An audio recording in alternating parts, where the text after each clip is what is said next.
Hi guys, welcome to Office Blokes Reacts. I just knocked my drink over. I just wiped it up. I am one day older. Fair play. Happy birthday. Thank you. I've done a few comedy reactions so far and they've all been good, haven't they? They have actually, yeah. Love comedy. Bill Burr, Jim Jeffries. I got a lot of abuse in the comments for Jim Jeffries. Good.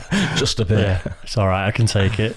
There's a lot of people saying do Joey Diaz. Yeah, loads of people. I'm aware of Joey Diaz because I watched the Joe Rogan podcast and he's been a guest on it a few times. He's good mates with Joe Rogan. Right. Yep. So I know what he's like. I don't know this bit.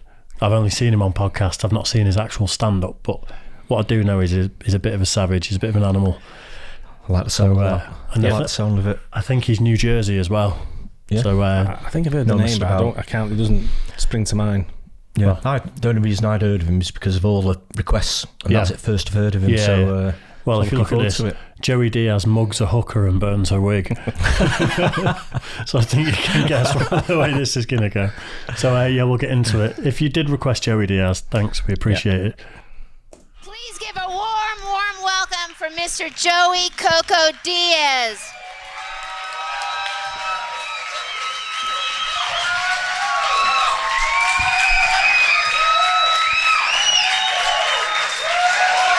What's happening? What's up? Look at my boys. What up, people? When I was 23, I mugged a hooker by mistake. I'm gonna tell you guys a story real quick. And I'm gonna tell you how it was by mistake, okay? You don't just look at, sometimes you leave the house and you're like, I'm gonna go fuck somebody up, and you go fuck them up. That's premeditated. So if they come back at me with a cold case trial, it wasn't fucking premeditated. That's what I'm trying to get at. You know, I'm from Jersey, northern New Jersey, so you go out, you drink, you party, and then at 3 in the morning you think you're cool and you go into New York City.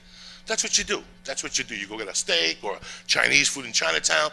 So one night, my buddy, it was Pelican, this guy Stinky, and this guy Stephen Edward Tweds, and this guy Al. And we went over the city at 3 in the morning, went to eat like Chinese food or whatever, and on the way back, I don't know if anybody's from New York here, on the way back, you go through a tunnel. And in the winter, there'd be 80 fucking hookers out there. Not like these fucking half he-she's on Santa Monica and shit. I mean hookers with big fat tits out. When you would drive by, they'd pull your shirt up in the fucking winter. It was November. They were out there with bikinis on. That's a fucking hooker. You understand me? That's a hooker. That's a real hooker earning her fucking living. That's a New York hooker. Hot pants, pussy sticking out of the fucking hot pants, tits out, fucking dancing out there. She got snow on the ground. She got fucking heels. That's a hooker. And they had like 80 of them on this block, and the pimp was a little black guy in a wheelchair. They had like a submachine gun in there. You know what I'm saying? And meanwhile, people like, he's making believe he's fucking retarded, but that motherfucker would cap your ass, you know? So we go over there, we eat, and we're coming back to the thing, and also Roger's like, this is the fucking creepy thing, that my buddy Al was driving, and it was his car. So Roger's like, Al, do you mind if we stop and get a blowjob in the mood? He would always go, he was one of those guys that would squeeze his balls and do that noise. I'd go for a dick-sucking die. And he would call me, my last name is Diaz, but he would call me Die. He'd go, Die, I could go for a dick-sucking. Let's go for a dick-sucking. And I'm not into hookers. I was when I was 17. I got a bad deal at the 1040 Club, and I never went over there again, right? So, fucking Roger, you want a blowjob now? It's 4:15 the fucking morning. He's like, yeah. And I go, Roger, where the fuck are we gonna go? It's freezing. He goes, go over by the Mercedes dealer right there. There's a guy that used to sell pretzels and shit and hot dogs and sodas with the cars going into Lincoln Tunnel with pollution all around. If you've ever had a pretzel pollution, they're fucking delicious. Fuck the mustard, you know what I'm saying? That exhaust on the pretzel is fucking brilliant. Anthony Bourdain has yet to do a fucking show on the pretzel from New York City. The fucking old pretzel with a snot on it and shit like that, you know what I'm saying? That's harder than a motherfucker. You're breaking it with a hammer at 4 in the morning. That's a pretzel, bitch, you know what I'm saying? So we eat the pretzel, we cross back over 11th Avenue. It's between 11th and 12th, and you make a right on 12th and right there. So it's 11th, and there's all these old things then, and it was a fucked up neighborhood then. So we get back, and the car's rocking. And he's in the back seat in the middle, and she's sucking his dick, and and she's sucking, and the car is fucking rocking. And all of a sudden, she gets up and she storms out of the car, and he comes out and he's like, fuck you, bitch. And he comes up and he's like, Die, I gotta get another fucking blowjob. That wasn't good enough. We're like, how fucking crazy are you? You know what I'm saying? Go get the other blowjobs. No, we're standing on the corner. He takes this cute little girl, he puts in the back seat, he's swapping spit with her. Roger was fucking crazy. She's sucking his dick, you know, and next thing you know, he's like, guys, she wants to go to Jersey and party. I just wanted to go home to Jersey and go to fucking sleep. That's all I want to do. I don't care. Just get me over the bridge. I'll jump out of the fucking car. You know, you want to go fuck a hooker, go be yourself. So he's like, hurry up, get in. So I don't hear her. She's like yelling or whatever the fuck. So I get in on this side, and he's in the middle with the chick next to him, and Glenn Conti, Stinky, gets in on this side, and then Al's driving over here, and Tweds is over here, and we're like, get in. And Roger's like, let's take this bitch to Jersey. And I'm like sitting in the fucking car. I'm like, I'm enjoying it too. I'm not gonna lie to you. I'm no fucking innocent bystander, you know what I'm saying? So we're like, let's go to Jersey and fucking party. We got this fucking hooker. And she's like, Jersey? I ain't never been to motherfucking Jersey. And she's yelling and screaming. And she's like, Al, pull her. We're like, Al, keep fucking going. Go through the red lights. And she's like, Al, stop. Now she's sideways in the back seat. We're holding her. This is fucking kidnapping. We're holding her, right? So finally she's like, what do you motherfuckers want? I'll give you my money. She goes in the purse. She takes out a straight razor. And she goes to cut Al. And I grab her head to fucking pull her back, but the wig came off. She had this fucking wig. I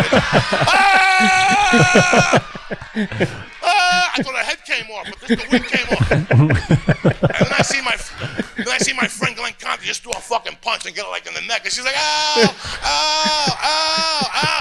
We go through the fucking tunnel. They got cameras. We're holding her. She's like, ow, help me. I'm sitting there, fuck you, bitch. There ain't no help now. You scared the fuck out of me. You know what I'm saying? I don't mind robbing somebody, but she scared the fuck out of me with that skunk head, you know? So now we get her out through Jersey and shit. She's like, I got money in my pussy and all this shit. I got money in my pussy. And she lifted up her leg and like 3 bills came out rolled up that were just coated in this thing that nobody would touch it. We're like, I ain't touching it, fuck it.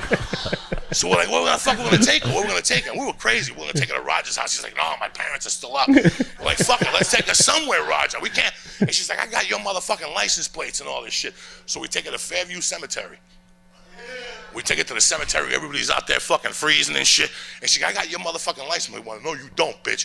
So we take her deep, deep into the cemetery. It's getting dark. We tell her, take off your fucking, she had like a muumuu on over the bikini. So she took her bikini on. We're like, nah, you can't fucking leave. You know, we'll leave you here. And guys, you're looking at me like, Joe, are you crazy? I was fucking 23. Not even. I wasn't even. I was still fucking younger than that because it was like 83 or something, right? So we get her, we take her tube off, and I remember being furious about that fucking wig. Like my heart was still fucking, like I thought it was an animal that was alive. I didn't know what it was. So we back up the car, we're pulling out the cemetery, like, what are we gonna do? We can't leave her here. My friend's like, fuck her. You know, she knows the deal. She's a hooker. That's the fucking deal. Sometimes you get mugged, you know? And I'm like, oh, fuck. Don't say that word. So finally she's like, fuck you too, motherfucker. I remember your face, and I was so pissed I didn't want to hit her, so I just took the wig. I lit it on fire. And I remember that I stayed till I watched the fucking wig burn to the last Chinese hair, you know what I'm saying? I don't even think it was Chinese hair. It was some animal mixed with something.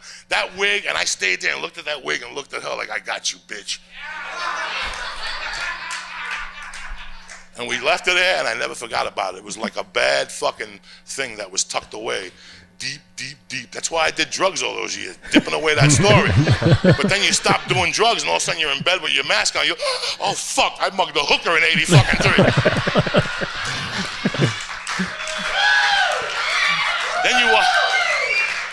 Then you watch Cold Case and shit, and you're like, this motherfucker could trace my shit back. She's probably in the Philadelphia police station right now saying there was a chubby guy, he looked like Fred Flintstone and shit. He took my wig, he's fucking responsible for that wig, you know what I'm saying? And I went home, and I was like, what would make me burn a woman's wig? Like it fucked with my insides, you know? It's fucked up, man. It's time to get the hell out of here. You guys were a great audience tonight. I appreciate you guys coming out. And I appreciate Sal's Comedy Club. Sal's a good fucking man, dog. I feel like there may have been bits cut out, but that was on his official channel, so that's obviously how he wants it to be seen. Yeah. Savage though, isn't when he talks about them hookers at the entrance to the tunnel. Yeah. I've been there loads of times, and when you not for that reason, coming back from New York to New Jersey and vice versa. But if you get stuck in traffic there and you stop, they fucking jump in your car. Really? Yeah. I've had one fucking jump in the back seat of the car. Won't get out until yeah. Where's this? Yeah, it's iconic little place. Yeah. Well, I do know from listening to him on Joe Rogan and stuff, he's done time in prison for kidnapping and stuff. Like he was a legit guy back in the day. I think before he was a comedian. Yeah. Straight out The Sopranos. Yeah, eh? I was just going to say exactly the same. It'd fit Straight right out in The nicely there, Sopranos. wouldn't they? Definitely. But yeah, like I say, savage. Yeah, funny Savage, story. yeah. I like stories like that. Yeah. I hope you liked it too. Don't forget, like and subscribe. See you on the next one, and thanks for the request. Cheers, guys.